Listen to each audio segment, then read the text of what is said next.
right. What's up, gang? Sunday morning, week 2. As always, 11 a.m. streams. As always, every Sunday joined with me by my dear friend, Josh Lander, a.k.a. Land Your Bets. Josh, how we doing?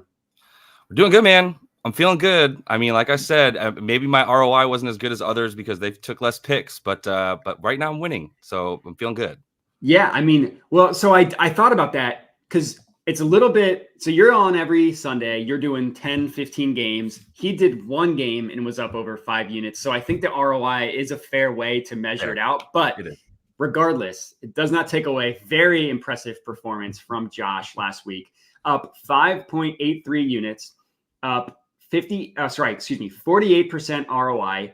He risked 12, profited just under 6. It's a very impressive debut. No stress, no what's the word I'm looking for? No pressure to live up to that 2 weeks in a row. Yeah. Hoping that I can I'm gonna save. It's like, I gotta save these 5.5 units so I can use them whenever there's a bad week, obviously. That's true. Yeah. I mean, your rainy day units is exactly. There you go. Rainy day units. Yeah. So cool. All right. Well, make sure that everything is, I forgot to check. Yeah, everything's all good. Yeah, anything, there we go. Long money, Larry, howdy. Mayweather, howdy. So we're going to go through every game. Normally I like to start with some nonsense, but Sundays, you got to go straight to business. We're going to start in this Raiders-Ravens game. Every bet is tracked in the spreadsheet that I linked in the comments. You can go look at that. We've been really good so far, up 13 units on the year. Thursday night didn't go great, unfortunately, but how's I supposed to know that Tua was going to get concussed and just get absolutely just mollywopped the Dolphins? So not my fault.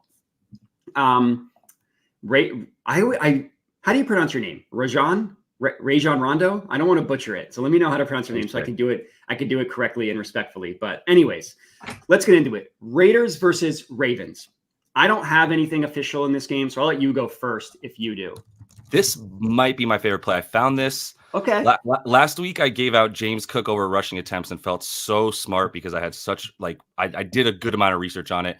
I love when there's some differences you can really pinpoint, right? And this week, I'm looking at a difference from last week into this one for my player prop, which is Lamar Jackson under 29.5 passing attempts.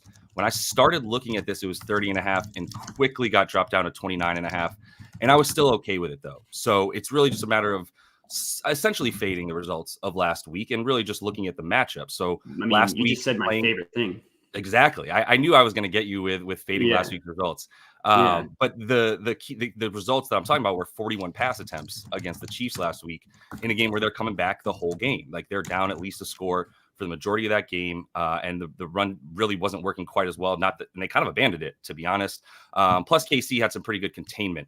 The Raiders are not the Chiefs in many ways possible. Honestly, they're actually pretty good at stopping the pass, but everywhere else they are pretty bad. And so I'm going to assume that they're going to be down again.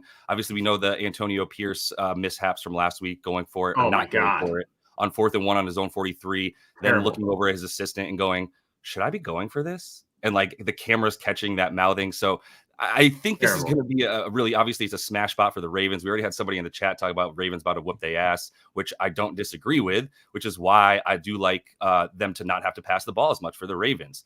You look at last year when Lamar was, he went under this number. He did not get 30 pass attempts in 10 out of 18 games. When they won by 7+ points, though, which happened 11 times, he went under this number in 9 of 11 games. So this is a situation where whenever Lamar doesn't have to pass, he doesn't really want to.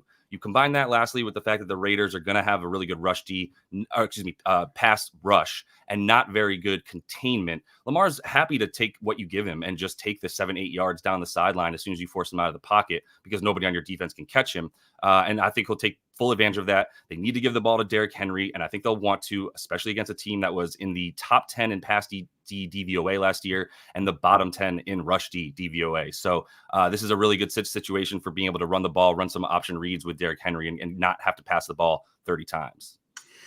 Yeah, I love that. I probably, as soon as we hop off, I'll probably go ahead and lock that in and tail you. I think that's a great look. I wanted to comment. So Battle Fader, who's a stud in my Discord, don't fade Fader. I actually disagree with this play. I think you're going to want to target Hill receiving yards in a game where they're projected to be down most of the game and they're going to be passing a lot, like the Chiefs last week. And I get your logic. Like it just takes one. I would hold off and save that play for a game in which you expect them to be losing. And yeah, I mean, if I didn't bet this game, I would lean towards the Ravens covering the spread. Like it's 8 or 7.5. I just think they're going to kick the living crap out of the Raiders. So yeah, if you use Profit X, which is like one of those sweepstakes books, but it's legal everywhere, and they consistently have great odds. -113 is a good price. I mean, Circas have it at -8, which is not a great look. But then like we see Bet Online, Bookmaker have it at 9. Again, I didn't bet it. It's not going in the It's not going in the live stream bets, but I would lean towards the Ravens covering the spread. I think they're just going to beat the living crap out of them. Like I think this. Yep. I was totally wrong about the Raiders last week, and I'm not about to make that mistake again. Right. The only hesitancy I would have on taking such a big spread for them is backdoor Gardner Minshew, who is just, he's so like pragmatic and almost scared with the ball until his team is down 3 scores, and then he's freaking, go out there and just toss Guns Mahoney. Gardner. Yeah. So I mean, that's the backdoor is always a risk. That's it though. Yeah, this is taking so long to load. I'm guessing they're just getting so much traction in the morning. Anyways, the next game that we're going to talk about as soon as this loads, it's the can you see this drop down if I open it up? Like, can you see the drop down here? Yeah, I got you. Yeah, all right. So it's Chargers Panthers. Okay. So I have 2 plays in this game, both for a half unit. I'm taking both Gus Edwards and J.K. Dobbins to score a touchdown. So good. The Gus Edwards is +190 at FanDuel and DraftKings. The JK is +160 at FanDuel. I mean, the Chargers should beat the crap out of the Panthers. The Panthers look terrible. Their rush defense looked terrible. They got bullied by the Saints offensive line. That was literally the worst offensive line in the NFL, projected to be the worst offensive line heading into the year. They lost their best run defender in Derek Brown. And I am incredibly confident that that one of Edwards and Dobbins is going to score. They're both plus money. So instead of having to call my shot, I just took both. I put 1 unit on, half unit on Edwards and Dobbins, both to score separately, not as a parlay. I took them separate. Right. One scores, you're in the profit. They both could score. Like that's not out of the realm of possibility. Last week it was Dobbins, but Gus Edwards got more work. So, and it wasn't like Dobbins got all the red zone work either. It was kind of split like 60-40 something in terms of the workload between Edwards and Dobbins. Dobbins got it last week. If I had to choose one, I would choose Gus over Dobbins, but I would say porque no las dos, just take both, get the profit, assuming one scores, which I would be shocked if they don't. Like this game, like the Chargers are like with the high T testosterone Jimmy Harbaugh, they're going to want to run the ball. And like, if they get close, they're going to run it. So it's going to be these two, like they're not using the rookie. So yeah, that's where I went. I would took both of them for a half unit. What about you? I think I don't know why I didn't think of that, because this is the decision in this game is like, which of these running backs is going to do better than the other one, or are they both going to score? I hadn't even considered just taking both of them, almost guaranteeing myself some form of profit, either 0.6 or 0.9 units of profit on that, with the ability to make like 4 or whatever, 2.5 units, whatever it is. Yeah. So that makes perfect sense. I went with Gus. I just went with Gus because I thought plus 190 for the dude who he still had 11 touches. Now he had 11 carries to Dobbins' 10, but if Dobbins doesn't break off like 2 massive runs, he probably gets like 4 or 5 more carries on each of those drives, where he ended up coming out after he ran so much and had to take a seat for a minute because he's probably tired and hadn't played football in forever. Either way, I think Gus is the only reason I like it is you get better juice for the goal line back. And I'm not convinced. I mean, it's probably still going to be 50-50. If people want to say it's JK's job at this point, then you're saying it's basically week to week, because what if JK has a bad week this week and Gus has a good week? You think Harbaugh's, then the narrative just changes. We all just remember what happened last week and then just make assumptions moving forward. It's still going to be close to 50-50. But I do like the fact that one angle for Gus is the Chargers are struggling with the deep ball, which is sad to say because they have Justin Herbert, and all we remember is him just firing that thing to the sidelines 30 yards down the field. But Mike Williams ain't here. Keenan Allen ain't even here to get you the 9 to 12 to 12 ADOT yards that he always gets per reception. So if you can't get the ball as deeply down, you have to matriculate it a little bit more. Sets you up to be nicely, inside the red zone very consistently, which they had a number of trips last week because they didn't have any very long scoring plays. So if that's the case, then you're talking about giving work to Gus in the red zone a little bit more, which they did last week. He just didn't capitalize. Yeah, he just wasn't the one that scored, but it wasn't like I would agree with you. If you had to choose one, I would take Gus over JK, but like I said, porque no las dos. Yeah, but I like it. All right, looks like we're kind of on the same thought here. Next game, Saints Cowboys. This is one I'm just taking the Cowboys spread. I'm not overthinking it. I'm not buying one single shred of what the Saints did to the Panthers last week. The Cowboys were like a total. They printed money last year, big spreads at home. They're going up against the Saints. Like I said, their offensive line just manhandled the Panthers last week, but that Panthers team's just a total joke. Bryce Young, total joke. So sad. Yeah, which like you feel bad for the guy, but he never had a chance really. But yeah, it's not looking good.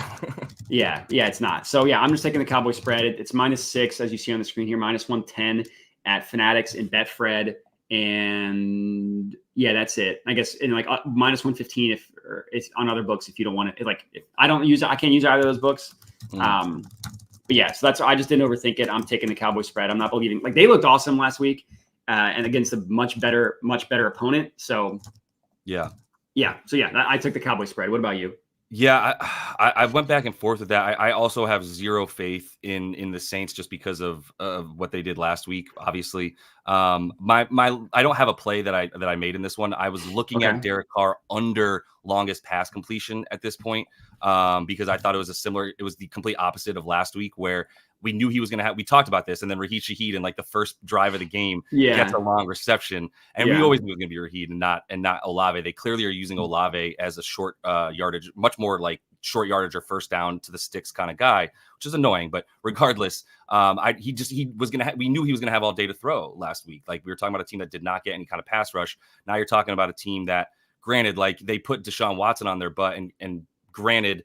It's partly because I don't even know if he still like knows who the name of his second wide receiver because he's barely played there so much. So they're not in sync. But either way, like they made him look silly. Their pass rush is going to be way better than the Panthers without question. Feel safe saying that. So he's not going to have nearly as much time to throw. A lot more likely to make mistakes. I think under 35.5 for the longest pass completion is a play. I haven't locked it in yet. But yeah, if you wanted to put that on my name, I would still probably take it because I think I'm about to give it out.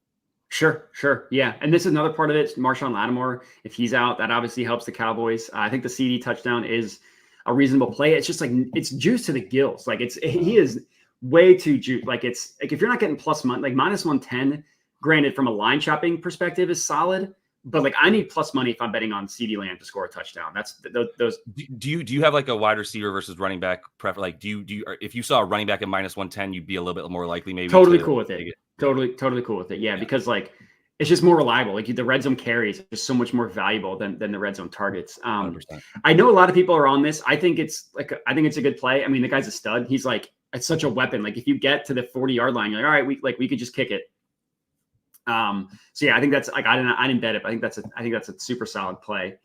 All right. So I'm interested to at some point. I know Prop Bomb is someone who also does really well with like field goal kicking props. I'd love to know some people's like sort of like methods for finding that at some point.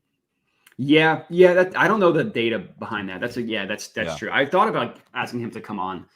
Yeah, at some point, because it really seems like it's like, do you think this team's going to get stopped between the like 15 and the 40 or whatever? And if yes, then take field goals, but not sure how to calculate that. Yeah, maybe next week I'll see if he wants to hop on. I was messaging with him. Anyways, next game we got Bucks Lions. A pretty solid game. What do you have for this one? Bucks Lions, man. I went back and forth a ton. I think I'm on. I haven't bet this either, but I'm leaning really strongly into Amon-Ra stuff this time. We're talking about a Bucks team that really the problem here is so the Bucks team. The reasoning is the Bucks love to bring pressure, and we know Bowles is going to just bring the blitz. They were in the top 5 last year in blitz percentage, and they're going to continue to try to do that, especially now that they have 4 of their starting DBs that are in the injury report. I think all 4 are likely not to play. It's crazy, yeah. And that was the strength of their defense in a lot of ways. 2 really good safeties and some good corners. So with that in mind, they're probably going to bring even more pressure to try to force the ball out quickly and not leave their guys on an island for too long. In which case, Amon-Ra underneath routes makes a lot of sense. The scary thing that has held me back from pulling the trigger is Jamison Williams is also on this team now. And it looks like, even though he's got a Q tag, I think he's good. It looks like he's really good to go. He'll play, yeah. So which dude is the one running crossing routes underneath that they're going to get like 20 yards of yak on like 3 different plays? I don't know right now. That's the only reason I didn't just smash Amon-Ra stuff.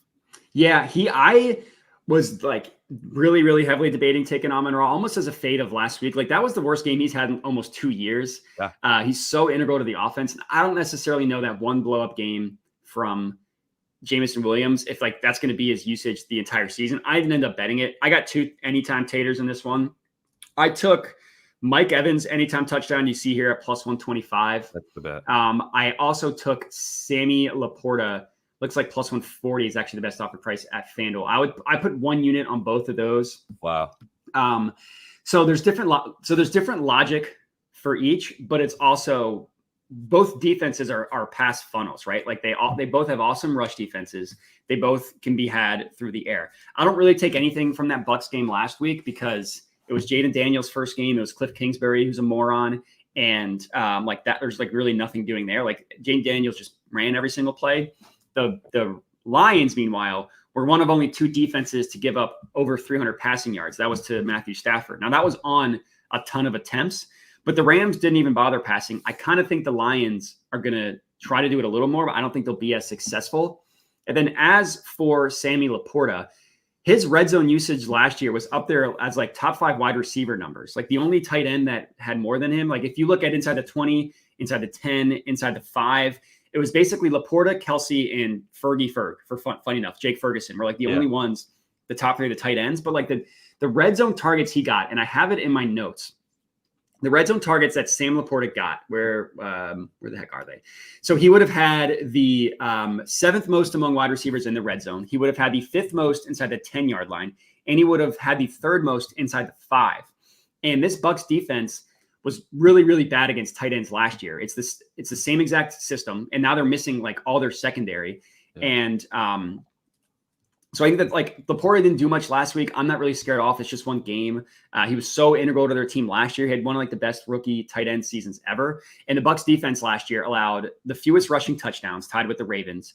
They allowed the most targets to tight ends, 3rd most receptions, yards, and touchdowns. So 3rd most of all 3 of those categories. So when you put that together with Laporta's role in the red zone, like to me, that screams touchdown. And then the Mike Evans thing, it's the opposite play for the opposite team. Like the Lions are a pass funnel. They gave up the fewest rushing yards last year, the 4th most passing yards. They got smoked by Matthew Stafford and Cooper Kupp last week. The rookie that they drafted out of Terry Arnold out of Alabama looked like he had some growing pains. Like he got 2 penalties in the red zone that could have been like touchdowns, that he just had penalties. And last year in the playoffs, Mike Evans had 8 receptions, 147 yards, and 1 touchdown. He's now scored a touchdown in 13 of 20 games with Baker Mayfield, has 3 separate games in which he scored twice. Evans scored twice last week. Like Baker's just going to pepper him with targets in the red zone. So yeah, I like both of them to score. I put 1 unit on both, and I feel pretty good about it. I like it a lot. Yeah, I have no notes, man, honestly. And I might be jumping on the Mike Evans one. There's going to be touchdowns in this game. I totally agree. They're going to be both be airing the ball out, I would imagine, plenty. So yeah, I think points is also good in this game for a total. Yeah. So cool. All right. I'll move on to the next game. What do we have here? Colts. Also, real quick, there are the Lions are might be a really good survivor pick just for everybody. I don't think there's that many people taking them in these survivor pools. If you're looking for a play where not everybody's taking it, but you feel really good about it, this would kind of be that look. I like it. I mean, they're like, I mean, what favorites are they now? They're still 7.5, I believe, right? Yeah, and it opened at 6.5. Yeah. I like injuries. I like that. All right, you got anything in Colts Packers? Colts Packers. I fade Malik Willis. Like I know Jordan Love is still technically questionable with the MCL, so you're either getting can't run out of the pocket Jordan Love, or you're getting can't throw from any part of the field Malik Willis. I think. Sorry to interrupt you. I think Love is confirmed out. He is confirmed out. Okay. Like late last night, he still had a Q tag on him. And there was, and I'm actually basing that on my Jaden Reed on my fantasy team. And that's the note that I read there on CBS Sports. But either way, it doesn't matter because Jordan Love on 1 leg would probably be better than Malik Willis on 2, if we're being honest. Like, I don't know how you watch Malik Willis ever play quarterback and go like, yeah, this dude can pull out a win. Like everything has to go right in every other facet of the game. That the turnovers have to be in their favor. Like basically, just the Colts have to crap the bed, and I don't see them doing that. I think they're a legitimate team, and I know they backdoor covered on the Texans last week, but I think the run game will be there a lot more for Jonathan Taylor and company this week, helping Anthony Richardson. If Jonathan Taylor gets it going, Anthony Richardson is completely unlocked as well. It's like just that one. It's the only combo that I might prefer is like a Derrick Henry, Lamar Jackson in terms of those option reads and what that does and how you have to you keep the defensive line so honest. They can't really just rush and everything like that. So a lot of containment. That's going to lead to some other good passing for Anthony Richardson down the field, where the Packers did give up a good amount of long plays. So it's just all Colts in this one. -2.5 does not scare me at all. I am in 100% agreement with you. I have Colts -2.5. That's one of my favorite plays. Yeah, I mean, it's Malik Willis. Like, I'm sorry, but that guy is just not ready to play quarterback. And also, even if he was, they just got him like 3 weeks ago. Like, he's barely had any time with the team. Another play that I like in this one is, you mentioned him, Johnny Taylor, anytime touchdown. To me, this is a Johnny Taylor game. This is not a Anthony Richardson game. He's best offered +150. See, these odds keep rising, which makes me nervous. Like, FanDuel went from 105 to +110 to now +115. I don't get that. I mean, granted, we're seeing +1 or -125 at Caesars, -124 at Bet Rivers. This is not going to be a game where you see Anthony Richardson plow his shoulder into 3 defenders trying to score on 4th down. Like, I think they're going to take it easy with him, say live to fight another game. And we all saw what Saquon did to this Packers team last week. 3 touchdowns. I'm not necessarily saying Jonathan Taylor's going to get 3, but I think that they're going to get a lead early, in my opinion, and they're just going to sit on that with Jonathan Taylor. As long as, like, I worry that this game gets out of hand. Like, if he doesn't score in the first half and the game gets out of hand, that's what makes me nervous. But I think that he's going to get it done. Like, I just think that they're not even going to bother trying to run him. And like, he looked good last week. I mean, he scored even before Anthony Richardson did. So, yeah, I like this one. All right. Next up, we have Browns Jags. What do you got in this one? One of my favorite bets. I feel bad giving it out. I didn't make it an official play on my channels because it's only available on DraftKings, and come to find out, it's not even available in a few states, including New York. So it's mad annoying. Actually, the only state I know of is New York. I think maybe Florida was having problems with it, but over 2.5 turnovers, and just whatever you want to do with that. I think it's going to be an ugly game. It's going to be a sloppy game. Just sorry, real quick, just like the full game itself over 2.5 turnovers. Okay. And that's why, once again, I only saw it on DK. You'd think that this type of play would be available. I don't know if they're just like targeting somebody like me who loves to just look at like sloppiness, because I think turnovers are like, they're legit. Like, I know there's a luck rating, but like a lot of times you're going to see pretty strong reasoning behind why teams are turning the ball over way more than others. The first team is the Browns. Most turnovers last year. 3 by himself for Deshaun in game 1 of this year. That guy, right? 2 INTs and a fumble. In 6 games last year with the Browns, he had 9 turnovers. He had 5 fumbles and 4 INTs in 6 games last year, rather. And so the Jags do turn you over. Jim Schwartz, defensive coordinator, is going to be bringing that blitz heavy, which means Deshaun. And like, if you watched last week against the Cowboys, yes, the rush was nice for the Cowboys, the pass rush.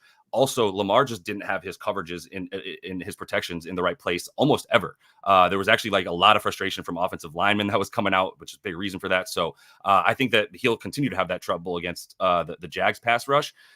Jags recorded the 10th most takeaways last year. The Browns recorded the 5th most takeaways last year. So on the other side of the ball, you got Trevor Lawrence and Travis Etienne, plenty of turnovers to come between them. And then, like I said, Myles Garrett is healthy. So this Browns defense is just going to continue to bring that pressure. 2 teams that turn the ball over and force turnovers. 3 was a really nice number. I like that. Yeah, I'm trying to see what if I can bet that in my state. I'm in Virginia. Under defensive special teams, like D. And also what the odds are. Because if I can do it, then I'll add it to the sheet. Last was -115 was last time I saw. I took it early like a dipshit, and it went down to -130, and it went to -115. It's -115 still available. I can bet that in my state, so we're adding it to the sheet. I went with Brian Thomas Jr. 4+ receptions. Okay. I got him at +130. Right now it's +115 at Fliff. I would still, it's the best price. I would still take it at +115. I just think this guy's awesome. He had 4 receptions last week, which obviously would have hit this number. It would have just hit it, but it still counts. But he was just routing up Jalen Ramsey. He scored a touchdown. He looked phenomenal. He was second on the team in terms of, and I'm pulling up my notes. So Trevor Lawrence only completed 12 passes last week, and he still hit this 4+ receptions. This is and I'm not gonna pretend that I grinded the film, people that I trust who grinded the film said he looked awesome, like just wicked routes, was just, like I said, routing up Jalen Ramsey. And the Browns defense is good, but like 4 receptions is not a crazy number. And also the Browns defense wasn't great last week. Even if you want to say that it got out of hand, even when the game was still close, like second drive of the game, they were up 3-0. The Browns were 70-yard touchdown drive on 6 plays. Later in the game, like to end the half, Cowboys were up 7-3, still a close game. Cowboys went 78 yards on 11 plays, scored a touchdown, took like 6 minutes off the clock. So for a rookie in his first NFL action to look as good as he did, and then like the Jags saw that, they have film on that. They're probably going to, I mean, my guess is that they're going to get him more work. And he was on the field a ton. Yeah. Which is another good sign for this. So the plus 115 number, I would take, like I said, I got it at plus 130. I would still take it at plus 115. It was one of my, like, I love looking at rookie wide receivers and like how they perform in week 1. And if you can like gain anything from that, because sometimes they slow roll it. Like Justin Jefferson didn't do anything in his first 2 games and then he exploded. Sometimes they come out right off the gate. Like Brian Thomas Jr. kind of did half that. So anyways, I'm super in on him. I love it. I love this and feel like telling it as well, to be honest, because I mean, look, for comparison for what you're saying, Malik Neighbors had 5 receptions for 66 yards last week. That is the 10th best performance according to fantasy points. If you play in a full PPR, that is the 10th best performance by a rookie wide receiver in their first ever game. 5 receptions for 66 yards. That tells you how difficult it is to come in and play wide receiver right away in the NFL. That's insane, right? So if it's more about how he looked, to your point, 90% route participation, I think all this stuff goes up. I think those 4 targets go up to 6, maybe 7, and you're looking at a lot more of him and Evan Ingram in this game than you saw last week. Christian Kirk actually had 2 drops last week, which is something weird to say about him. So not saying he's in the doghouse, but Brian Thomas looked way better, looked like the best wide receiver on their team, and one of the 3 best rookie wide receivers easily so far this year. So I think the 4 is a really nice number. And the fact that he was playing against Jalen Ramsey last week does keep you from being too scared that now he's playing against this Browns defense. Yeah. Denzel Ward, I forget the other guy they have. Either way, like it doesn't matter to me. It's the guy they drafted in I know.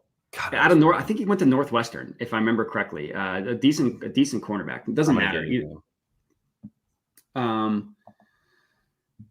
All right.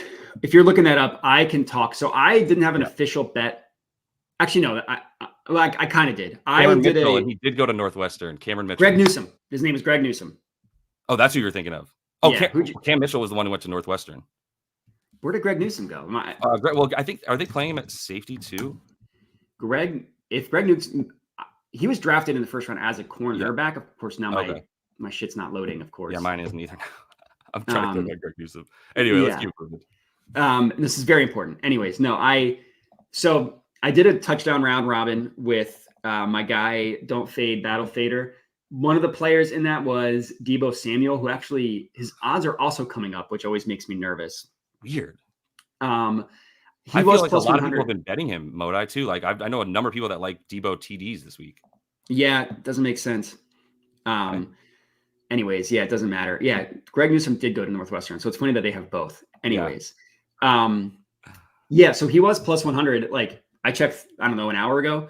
Now he's plus 110 at FanDuel, plus 115 at Fanatics. I bet, like I said, this as part of a round robin. But I get like everyone's going to want to take Jordan Mason, but look at the odds: minus 135, minus 200, you're getting way worse odds, and Deebo is going to get a ton of work. Like he's going to get work in the receiving game. He's going to get work in the running game. He could just take a traditional handoff. He could take an end around. He could also take a screen 60 yards to the house. And the 49ers looked awesome last week. They looked like just a machine.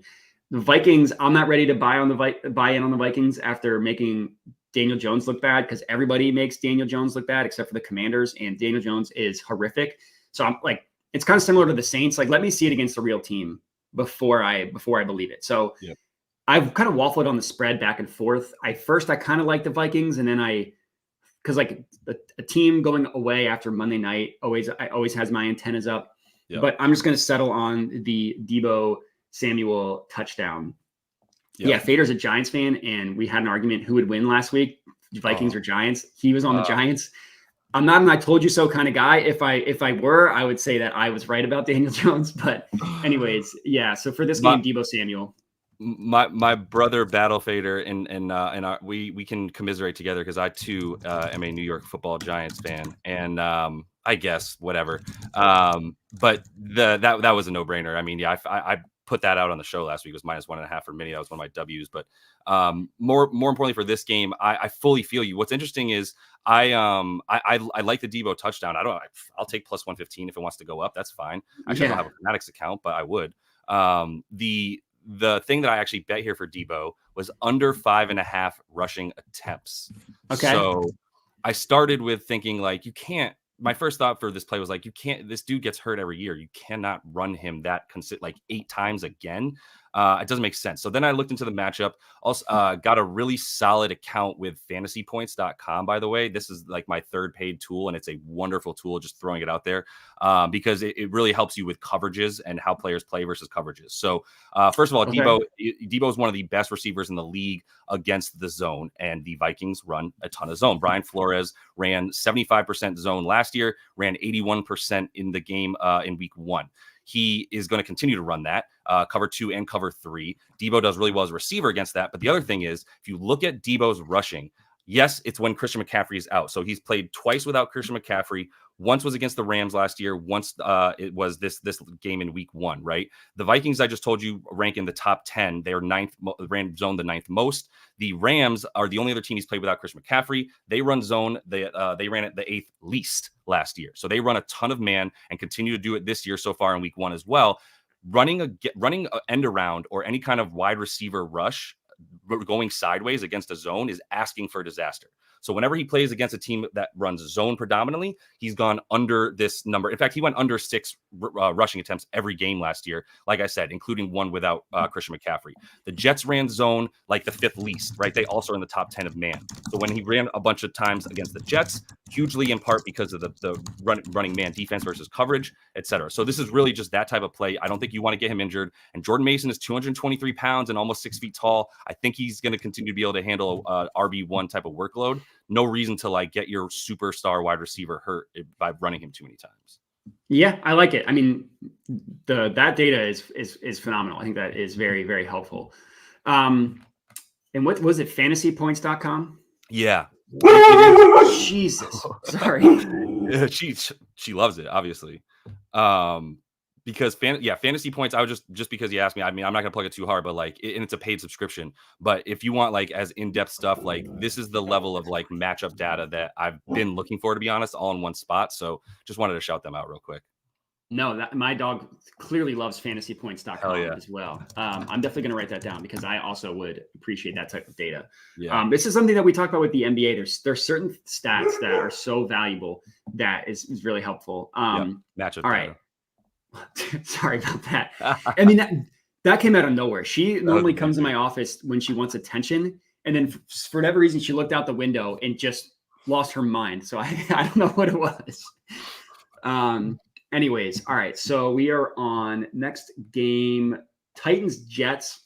No idea. I got nothing for this game. I would lean towards the Titans covering the spread because I don't know, like Aaron Rodgers looked fine, but like I get Will Levis. I get it. Is he going to have a pick six every single game? And are they going to give a blocked punt return touchdown every single game? I don't think so. I think their defense is legit. So I think this game is probably close and disgusting, like 17-14, 13-10. Like I also probably would like an under. 41.5 seems like a good under to me, but I didn't bet a single thing in this game. Yeah. The only thing I'm leaning towards and might put in before the game starts is Tony Pollard. That's kind of where I'm looking. He was impressive last week, and I just continue to see him being utilized. He's at 71.5 rushing and receiving yards combined. I like going for both of them. The Jets D that we thought was going to be able to stuff the run got carved up last week, as we know. I don't still yet know what to do with that, but I know that a lot of smart people are on Titans +4. And that does seem like the play with them coming back home in this situation. And you still need to see if Aaron Rodgers can, like, if you want to look at tape on Aaron Rodgers, that'll be relevant because he was healthy. You have to go back to like 21. like 2021. Yeah. So we don't know what we're getting. I would way rather bet on the known entity of the Titans with a much improved pass defense, still pretty good run defense. And if Will Levis just doesn't turn the ball over, he has Nuke Hopkins back. This looks a lot better. I didn't pull the trigger on +4. I might pull it on Tony Pollard in a little bit though. Those are my leans. Sure. Yeah, I like the Tony Pollard angle. Yeah, this game is like a huge who knows. Like it's I mean, there's a million games on the slate, in my opinion.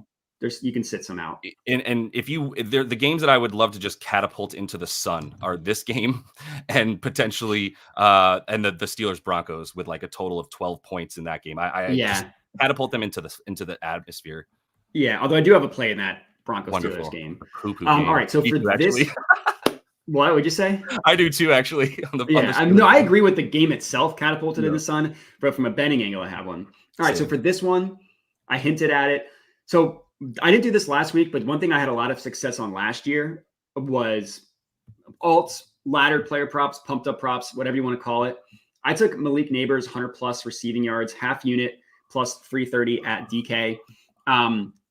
This Washington defense, in my opinion, is going to be the worst defense in the NFL this year. I think they're a total abomination. Not only do they not have a pass rush, they also don't have a secondary. It's like there's nothing redeeming about that defense. And the only thing that you want to say might be redeeming is the fact that their cornerback, Emmanuel Forbes, who is dog doo-doo, is out for this game. That might actually make their defense better. But he's terrible. They got absolutely nothing. They got nothing. Neighbors had it like in a disgusting game for the Giants. Neighbors, 5 for 62? His longest reception was 25 yards. Like, that's reasonable. It's not terrible.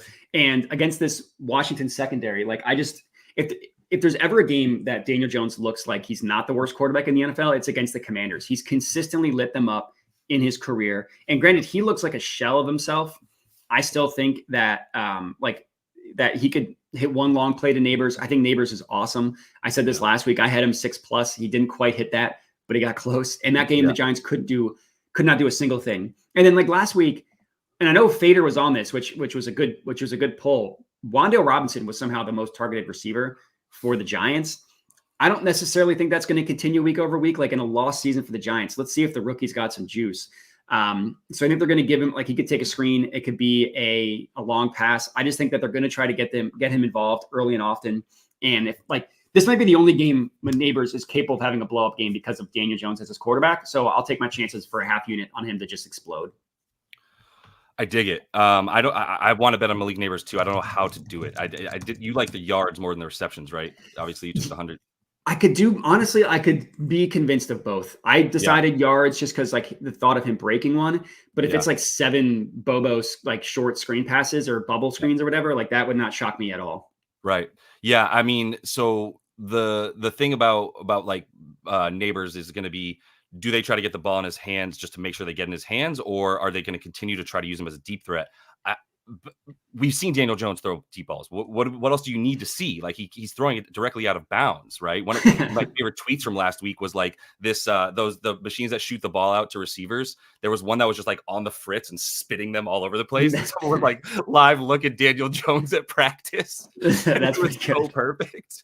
It was just like, yeah, he's on the fritz, man. So I would hope they get the ball in his hands. They're doing this weird thing with Neighbors' receptions where they're putting it right at 5.5 and making it plus money for the over. I hate when they do that, and then they're going to give you like -175 for over 4.5. So you kind of have to like either split the unit or figure it out yourself. But this Washington team is now going to be throwing. Benjamin St-Juste also got cooked last week. Both he and Emmanuel Forbes are in the bottom like 150 of cornerbacks in terms of their ranking and their rating from last week on PFF. So yeah, there's no reason not to like Neighbors, whichever way you go. If I like the receiving yards just as much as I like the receptions. Making broad strokes of teams is week 2 is rookie like analysis. What are we supposed to talk about? It's week, like we only have 1 week of data. We have all of last year of data. We have the talent. I mean, I don't know. I mean, like, okay, tell me what stats we should look at if we're not allowed to look at week 1. Malik Neighbors was number 1 in route part. I mean, he had 100% route participation. He ran seems good. The 4th most routes of any wide receiver in the league last week. He had he had 7 targets, putting him in a wide receiver 2 status on any team in the league. the target rate was only about 14%. I think that goes up, but he was on the field for 100% of the snaps. Yeah. He had a deep target, plus he had an ADOT of, well, his ADOT was 7, so that wasn't exactly impressive. Yeah, his ADOT wasn't great. Maybe that's why you might like the receptions a little bit more, is only because he's going to have to make yak. He's going to have to get all those yards after catch because Daniel Jones can't throw the deep ball, but I still like Neighbors, and his volume is there. Yeah, I mean, if you want to do like, if you don't like the 100+ yards, you want to pump up the receptions, I'd probably do a half unit on the 7+ at 210, 225. Like, that's another route. I really struggled with the receptions and with the yards. Yeah. So I do have a bet from this game that everyone's gonna have to hold their nose. And if you think Malik Neighbors, we've been using rookie-like analysis on Malik Neighbors, just wait till I tell you about Terry McLaurin. I just can't get away from Scary Terry against this squad. By the way, anybody named Terry apparently is just Scary Terry at this point. So over 3.5 receptions, -152. I hit that. I know that sucks, but I laddered the crap out of him. 5+, 6+, and 7+ for Terry McLaurin. So over 3.5 is -152. 5+. Over 3.5 is now -120. Oh my God, why am I getting dick so hard? I don't know what happened there, but either way, yeah, not bad. Great. You definitely take it at -120. Wow. Like, so he's gotten 4+ receptions in all 9 career games versus the Giants. He's awesome. I love Scary Terry. He only got 4 one time. Every other time he got at least 5. So 5+ is +132. 6+ is +225. 7+ is +550. I'll send this to you after. Quarter units on 6 and 7. He's gotten 5+ in 8 of 9, 6+ in 7 of 9, and 7+ in 5 of 9. So even the 7+ at +550 has happened 60% of the time. He averages 7 receptions a game on 9 targets and 87 yards. Week 1, he had 4 targets and 2 receptions. The volume was still there. 81% snap share, 100% route participation. Let's give Jaden Daniels a minute to figure this out. Let's also stop running Terry McLaurin solely on the outside. When he ran in the slot last year, he was way more effective because he is a very nice yak guy, yards after the catch. So got to give that up. New York allowed the 4th most receptions to wide receivers last season, the 9th most yards. They just signed the ghost of Adoree Jackson, who you'll remember is a really good special teams player and at one point was a decent cornerback and is just over the hill with injuries at this point. If you're worried about Jaden Daniels not being able to throw the ball accurately, I'll just say that these are the quarterbacks that Terry McLaurin has dominated the Giants with. Case Keenum gets hurt, Dwayne Haskins comes in. Kyle Allen, Alex Smith gets hurt, Kyle Allen comes in. Taylor Heineke 4 times, Sam Howell twice. Like, we're not talking about like him having Troy Aikman back there throwing him the ball ever and him doing well in those games. It's like he didn't even do it with Kirk Cousins ever. So I don't think there's a problem here. I still like him to be able to get all these receptions. I love it. I mean, anytime you're laddering a guy, I'm going to be interested. So I had the quarter unit on 6+ and 7+. What was the 5+? That is +132 for a half uni. A half one. Okay. All right, cool. So much investment here in Terry McLaurin. You laddered Bijan last week and it worked out for you. So I like it. Yeah. All right. I got all that down. Sweet. All right. No, I love it. I mean, I love a good laddered play. Cause if you really hit those right, like that funds you for a week. In football, that's how it goes, man. If you can get 60 yards, you can get 85 yards. Yeah. I mean, we talk about it with the NBA. It's like a 40% 3-point shooter isn't going 4 of 10 every single night. Yeah. Right. I love it. Right. And Henny Knight, we're going to have to agree to disagree about our analysis on this game. If you want to tell me that the Commanders defense is going to be good, you're well within your right to have that opinion. I think they're going to be the worst defense in the NFL, or at least top 3 worst. Rams, Cardinals. So I struggled with this one. Like the low hanging fruit is that why are the Rams technically the underdog against the Cardinals when they played the Lions tough last week, but then you realize they're missing like 3 of their offensive linemen, and Stafford was amazing last week. Like the stuff that the throws that he was getting off were very impressive. It's tough to rely on that week over week. So I didn't end up having a play on the spread or anything. I actually took another pumped up prop in this one. I took T. McBee, Trey McBride, 7+ receptions. It was, let's see, right now it is +240. I put a half uni on that one as well. So a couple of things here. To get the negative out of the way first, I do worry that there's going to be a Marv overcorrection. Cause he didn't do anything last week. I don't know what their game plan was, but like he was running his routes at half speed, because he was like, I'm not getting this ball. So like, what's the point? They didn't even bother testing the Bills defense deep. Now that was a windy game. In the first half, Kyler was like 14 of 17. He was dicing them up. So maybe they thought they could continue that. So to Henny's point, I'm not going to make an week one overreaction to that. I just think that Trey McBride is Kyler's favorite target. He loves throwing to him. Last year, they only played like 4 or 5 games together. He hit 7+ receptions twice. He missed it in the first 2 games that Kyler returned in, and then he hit it in 2 straight. And then McBride got hurt and then returned for the last couple games of the year. They didn't play a ton together, but one of the games he went over, he had 7+ receptions against this Rams team, and the Rams team struggled to guard tight ends last year. Now, they have a different coaching staff, and Laporta didn't do much against them. So maybe they're not going to be as bad against tight ends this year. That's completely reasonable. Similar personnel, but different defensive coaching staff, which I get. But like the ADOT for Trey McBride was super low. It was first of all, he led the team in targets, which I should have mentioned. His ADOT was 8.4, which is pretty low. Like a lot of stuff short and closer to the line of scrimmage, which obviously has a higher completion rate. And like Kyler just loves throwing to this guy. The Rams allowed the 4th most yards, 2nd most touchdowns to tight ends last year. The reason why I didn't go with yards or tight ends is I don't trust anything deep, and I don't trust anything in the red zone. So yeah, plus 250, I think he's or 240. Absolutely, in my opinion, worth a half unit to get the 7+ receptions. I dig it. I do. I love Trey in this matchup as well. I kind of like both tight ends, to be honest. I think you can still get a little bit of value on Kobe Parkinson. I totally agree.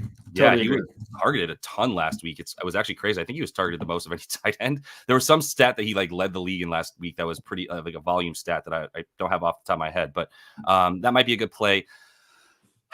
Offensive line be damned. I laddered Kyren Williams. Like I just couldn't get away from it. Rushing? And it was I took the over 74.5 rushing yards for -110.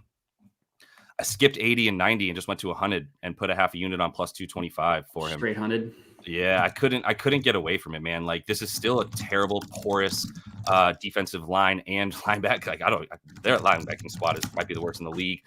Really hard to stop the run when you don't have a solid front 7. So, and when you might have the worst in the league. I mean, dude just crushed this team last year and didn't really even need that many rushing attempts, although he still had like 65% opportunity share. And then he didn't even really have to play much of the second half in the second game, but 150 yards per game in 2 games last year, and has also carved this team up even in past years as well. So I had to take the ladder for Kyren. I think the volume will be there. It's another like fade the results of last week. You come off of a game playing one of the best rush defenses in the league. You come up against probably the worst rush defense in the league. I gotta like it. He was over in 7 of 9 games last year in the regular season. His unders were versus Detroit, who he just went under again, and versus Philly, who had the 6th best rush D DVOA. By the way, Detroit was 3rd in rush D DVOA. So now you're talking about a team that was dead last. Crushed this team on 36 attempts with like almost 300 yards, or actually 301 yards. So I have no reason not to go back to him on this one. I think the volume will be up at around 18 carries again. I like it. It's just the offensive line thing. I'm like such an O-line. Like I probably put too much emphasis on that, but I mean, I totally get it. And fair point. Grant's out a special like package. That real quick, the Russian receiving yards combined might be a better play if they need to get the ball out really quickly to Kyren. Yeah, I think that makes sense. And like everyone's going to be on Cooper Kupp, which I get. Like 21 targets is wild. Yeah. But I do really I like the Colby Parkinson angle. Yeah. The Rams had a special package for Laporta. I expect to have the same for McBride. Fair. That could happen. That definitely could happen. So like, again, it's 240. It's a half unit. So we're not totally out of the woods if that doesn't cash. Yeah. All right. Next up, we're going. All right. Your favorite game of the week, Steelers versus Broncos. Ugh. Why are the Steelers only 2.5 point favorites? Like this is a line that screams rat line. I ate the cheese. I'm taking it. Bo Nix had 42 attempts for less than 150 yards against Seattle, whose defense, like maybe they're going to be good this year because like Mike McDonald seems to be legit, but I know the Steelers defense is awesome. We just saw what they did to Kirk last week. Granted, Bo Nix can at least move, but like that defensive line for Pittsburgh is no joke. And look at this total, like 36.5. That's because like both these offenses stink, but I just think that like the Steelers covered a spread in which they didn't score an offensive touchdown last year. I have zero faith in Bo Nix to do anything. So give me the Steelers -2.5. I put it out on my YouTube channel. It's one of the first videos I came out with was like early lines I like, and this was one of them. So maybe I'm going to feel dumb when it's like, oh, the books know what they're doing. But yeah, give me the Steelers -2.5.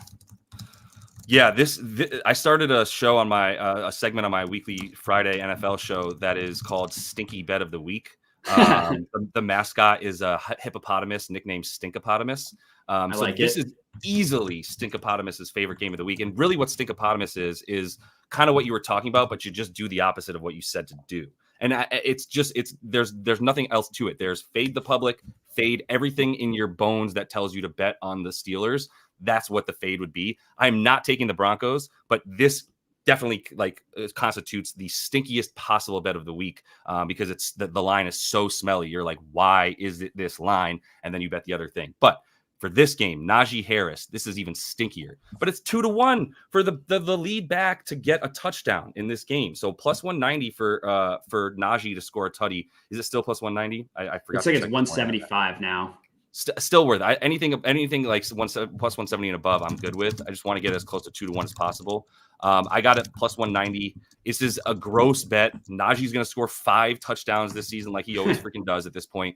But why wouldn't one of them be against the top 3, worst defense, rushing defenses in the league once again, combined with him getting more touches because Jaylen Warren's actually kind of hurt still. So he's banged up, not as likely to be out there and certainly not likely to be out there for goal line plays. This is similar to a Gus Edwards play where it's a bruising running back going up against a terrible rush defense that just hemorrhages touchdowns to running backs. So I got to take Najee at 2-1 in this situation. If it was like +150 or less, I'm out, but closer to 2-1, I'm back in.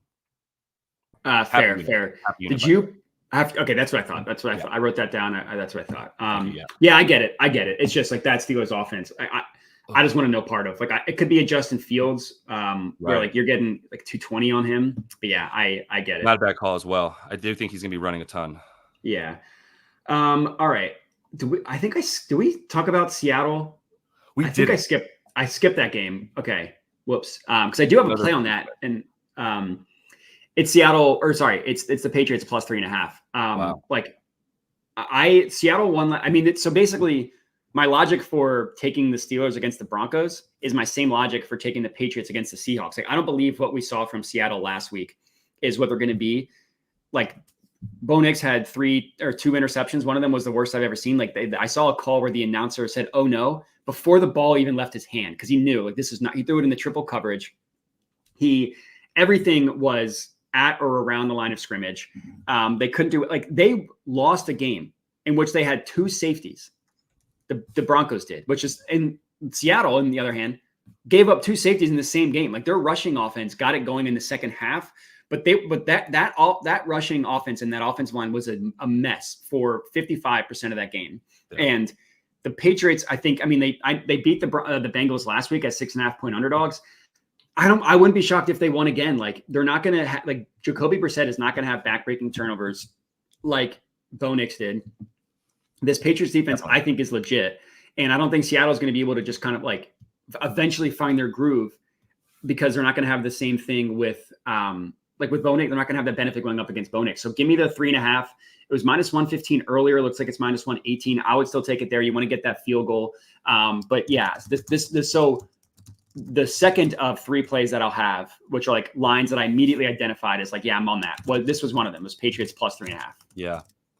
I think it's a really good look. The guest on my show on Friday, Dieter, actually brought the Seahawks to the table and was anti-Pats, but like I couldn't really get there with him on it. I can understand the logic for both sides, which is why I did stay away from this game and don't like props in a game that will probably be like under 40 in terms of the total. Once again, look at the total. Yeah. Right. Yeah. Where are we at 38.5? Yeah. I think that's just as good of an underplay as a game that's at 50 points at this point in other areas. But yeah, most importantly for this one, like if the Patriots can run the ball at all, which I do believe that they'll be able to, then they're in a good spot. And Ramondre Stevenson looked like that dude last week. He was awesome. Yeah, he did. So if he comes out with another big game, and I think there's some correlation there in a way where like a Ramondre prop of some kind, rushing and receiving yards combined, maybe with the Pats on the spread there. Couple good looks if you want it, but I didn't put anything on this poopy game. Yeah, I mean anything under 30 or under 40 is quite disgusting. Yeah, I mean. Sure. 70.5 for rushing plus receiving. They're definitely expecting big things out of them. Yeah, I know. Anyways, they juiced it way up. Dogs, what are you going to do?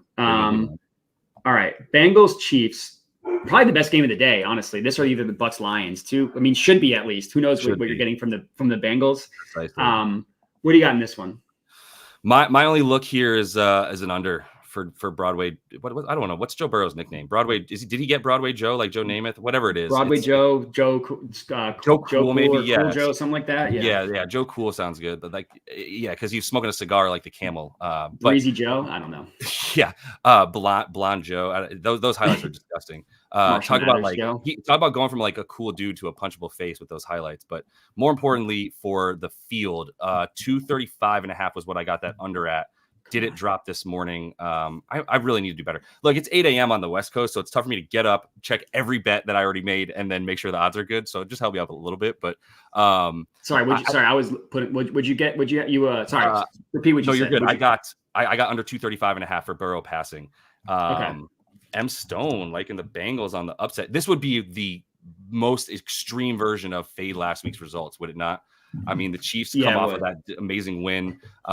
Is it still under a touchdown? You had it up a minute ago. It was 6.5. Yeah. Yeah. So we still get the trend of Patrick Mahomes under a touchdown favorite at home, dominating the spread. That's a wonderful number if you like that. So it's just something to keep in mind. But if the Bengals win this game, it's a nice money line play, and I'll shout you out for sure, M Stone. That's a good, an interesting call. But the passing yards for our boy here, like, I'm not going to get into wrist gate or whatever people want to call it for Joe Burrow and whether or not or water bottle gate or whatever. Yeah, I didn't even. It looked normal to me. I didn't really think it looked that weird. It was a stretch. It was a stretch to not. The most shots don't even have the water bottle in frame, and it kind of just looks like he just decided not to pick it up, and everyone's like, "You can't pick up a water bottle." Yeah, it was. I didn't really see it. No, I didn't care about that as much, but it does seem like it's still bothering him. I mean, last week was obviously terrible, but the other times he's played the Chiefs, who, by the way, had the third best pass D EPA in terms of expected points added on each play that they were going up against the pass. They were incredible. I know they don't have L'Jarius Sneed, but they did shut down the pass game outside of Isaiah Likely last week for the Ravens, who went off, and the tight ends have been a problem for the Chiefs in the past, but there is no tight end on this team now that we're talking about. I do think you have to establish the run a lot more. It's Mike Gesicki, I think, is getting catching passes for them now. He did have a touchdown last week, but that's about it. The as far as the wide receivers, T. Higgins doubtful once again. I don't know how much Jamar Chase cares, but I know that he's going up against a top 5 pass defense in the league with a very good pass rush. I think they have to establish the run if they have any desires to really win this game. And I mean, look, going off of what Burrow did last time he played this team, 164 yards, 5.6 yards an attempt. He got sacked 5 times, took 2 INTs. Not looking good, right, for Joe when the last time he faced this team. And so I'm going to continue to believe in their ability to limit him. So 235.5 is a number that I don't think he can hit if Jamar Chase isn't getting like 150 yards receiving. I like it. It's 239.5 now, so you can get a little bit of a better. You got some bad luck with that, but that doesn't mean anything. We've all been on the opposite side of that. Yeah. Where CLV means nothing. I have 2 plays in this one. They're both backing Isaiah Pacheco. It's anytime touchdown, 1 unit on him at -115 at Fanatics. I'm also taking him to get to 90 plus rushing yards for plus 280 odds at Bet Rivers. Put a half unit on that. I mean, look at I get if you want to say Burrow didn't play in this game, but last time these 2 teams played, Pacheco rushed for 130 yards and a touchdown. The the Bengals defense got lit up by Ramondre Stevenson last week, like we just talked about, 120 yards and a touchdown for Ramondre Stevenson last week. The touchdown angle, I was on Pacheco to score last week. Same logic. He's going to get all the red zone work. Like the Chiefs only ran 2 carries inside the red zone in their game against the Ravens because 2 of their touchdowns were from farther out. Both those carries went to Isaiah Pacheco. Last year, he got 42 of 52 red zone carries. And then the yards aspect I just talked about, 130 against them last week. The Bengals had a bad rushing defense last year. They seem to be a bad rushing defense this year, and we're kind of fading last week's results because Pacheco, like, he scored, but he wasn't that efficient. But like the matchups in the NFL, it's just night and day in certain situations. So going up against the Ravens defense versus going up against this Bengals defense, who hasn't been able to stop the run for 2 years now.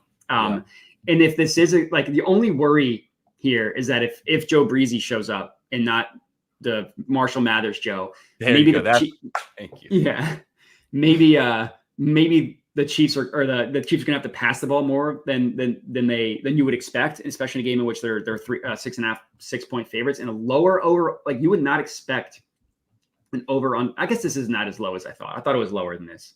48 is actually higher than I was expecting. But either way, like Andy Reid, part of his evolution as a coach is he doesn't just only pass the ball. Like, if he has an advantage, he'll run the ball. And Pacheco's had some blow up games in the past. He gets all the work, which is another huge deal. So yeah, give me Pacheco touchdown, Pacheco 90+ rushing. Like it. All right, last game. Bears Texans. What do you got for me in this one? We also, if you want, do you not want to do the Eagles? You do that. You save that for Monday night, right? Yeah, because we'll do a separate. I mean, if you have something for that game, by all means. I don't. I should have kept my mouth shut because I don't even have a bet for that game yet. I'm going to be looking at it. Yeah, today's just focused on Sunday. Love it. I didn't get a play in for this game. I'm probably going to pull the trigger on Nico Collins anytime touchdown though. Okay. I think that's what I'm looking at. It depends if those odds got juiced, but that was the only play that I was strongly considering was Nico. I think it's a big pass game for the for the Texans here. I'm not saying fade Joe Mixon, who looked incredible last week, but that would be where I would lean if I was going to bet on Joe Mixon this week once he gets his stuff juiced all the way up. It was like 78.5 rushing yards for him. But for Nico, I think he's likely to get in. I think he established himself as the wide receiver 1. I would also fade Stephon Diggs. So these are all leans that I haven't made yet because I also give myself the opportunity today to do this while I'm looking at it while I'm watching football. So I will be putting more plays in for Sunday, but the strong leans are Stephon Diggs under. One of my favorite things is that the only dude who has as good of a fantasy team in my big money league as I do relied on Stephon Diggs to score 2 touchdowns last week to get his points. And I'm so happy because that's not going to happen again. Maybe he has one more big game that's mostly touchdowns, but he's like a friggin' short yardage receiver at this point. Nico's getting all the work downfield. Tank Dell's also going to be flying, but more importantly, Nico is just, dude, he might be a top 5 wide receiver in the league. He's probably a top 10 right now. So going to continue to back him against the Bears team that this is where they struggle. They've been really, really good against the run. But this is not going to be it for them. Yeah, I mean, it was like in the 70s for Mixon. That's a little too rich for my blood. Yeah. I'm totally with you on fading Stephon Diggs. I love Nico. I never know if it's Nico or Tank Dell. So I didn't, instead of taking an over for any of them, I didn't actually bet this. I would lean towards the Diggs under as well. Because people are going to see 2 touchdowns. And now, I mean, like, yeah, he might be really good in the red zone. It might be really good in short yardage situations, but like 50 yards is a lot. Yep. I took the Texans spread. The Bears, especially like starting 1-0, were a team that I immediately wanted to fade heading in. I mean, we talked about the Will Levis thing. The recipient of that was the Bears, who won despite having Caleb Williams had less than 90 yards throwing. The team, the Bears, had less than 150 yards of total offense, and they won a game in which they had a pick six, a fumble, a blocked punt return for a touchdown, and they got a strip sack as well. You're not getting any of that against this Texans team, who I think is going to be awesome. This is when the spread moved against me. It was 6.5. Now you can get some 5.5s out there. That does make me nervous because like some line movement with player props doesn't bother me. Line movement with spreads does bother me, especially late in the game like this. So that does make me a little bit nervous, but I'm still taking the Texans spread. Yeah. I think the Bears defense is legit. So like if this is a situation like an under could also be in play here.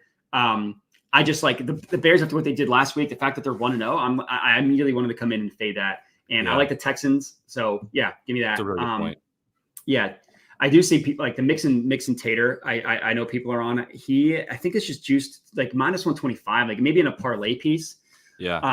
But I mean, he was awesome last week. 100%. He had like what over 30 carries. Like he was awesome. Yeah. Bears gave up a good amount of rushing touchdowns last year, I believe. They did, but if you look at like whenever they traded for Montez Sweat, look at whatever, because their defense was night and day different. Right. No, I'm lying to you. Yeah, you're right. They were like top 7 in terms of limiting touchdowns to rushing touchdowns. Yeah, their defense took a huge step forward last year, and they ended up being awesome. So yeah. Also had the third fewest rushing yards allowed, but when it comes to receiving, still not. They're better. Actually, worse rather. It's a better matchup for the receiving, but their defense is legit for sure. So, but I think you're totally right. Like, if you can't score points in the NFL, like, you still got to put the Texans around like four total scores. I would imagine somewhere around 24 points. Not confident the Bears without 2 defensive touchdowns can get 24 points. Yeah, exactly. So also no wide receivers. Odunze and Allen are both hobbling around. So yeah, it's just DJ Moore who's good, but they'll just give him the bracket coverage treatment, and they'll say beat us with somebody else and a rookie quarterback. Yeah. So I love the Texans in this one. They're one of my, like I said, I only took 3 spreads in that early video where I'm like, I just like woke up Monday morning, like, all right, who are we fading? And the Bears were one of them. So good play. Cool. All right. Well, excuse me. Everything is updated in the sheet. It's in both, if you're looking at the sheet, it's in both primetime bets and Sunday bets with Lander, because like the Sunday one gets a little crazy. So I gave it its own tab. Between the two of us, if you tail every single bet we make, 25 units risked. I'll quickly do the math. In the off chance we go 25-0, which is likely, you will profit 32 units. So no big deal there. Josh, you had a great performance last week. Let's see if you can follow that up this week. Tell the people where they can find you. Land Your Bets. So also do a YouTube channel as well with consistent shows out there. And then also on Twitter, Land Your Bets as well. It's Land Your Bets everywhere. All one word, like basically no spaces. So going to be doing football shows on basically Tuesday, Friday, and then this one is when we're gonna be looking at football shows. So if you're interested, but also got plenty of WNBA stuff on there right now. And then, as we know, cannot wait for hoop once we get to it. Yeah, I'm excited for hoop season. Yeah, props to Josh for keeping up with the WNBA. After the Olympics, I couldn't get back to it. It was done with my brain. I was on football, but yeah, definitely check him out. Uploads awesome stuff. Cool, Josh. Appreciate you as always. Every Sunday. Let's hope we're coming in next week with another 6 units day of profit for my guy, Jeff. Jeff is in the comments, which I meant to say my guy, Josh. Go ahead and parlay all 25 together. You never know what could happen. Yes, you will get some really good drugs with those winnings. Yeah, and then I guess I didn't see this. Evan Ingram's out. I didn't even know that was a possibility. I didn't either. That does help my Brian Thomas bet. So it does help your Brian Thomas bet. Does not help my big money league, as that is my tight end, but whatever. You got to scramble. Cool. All right. Well, you got 50 minutes to figure that out. So cool. Yeah. Anyways, everybody follow Josh on YouTube. Follow Josh on Twitter. It does great stuff. Josh, again, appreciate you for joining me. Let's make some money. Awesome. Let's get it.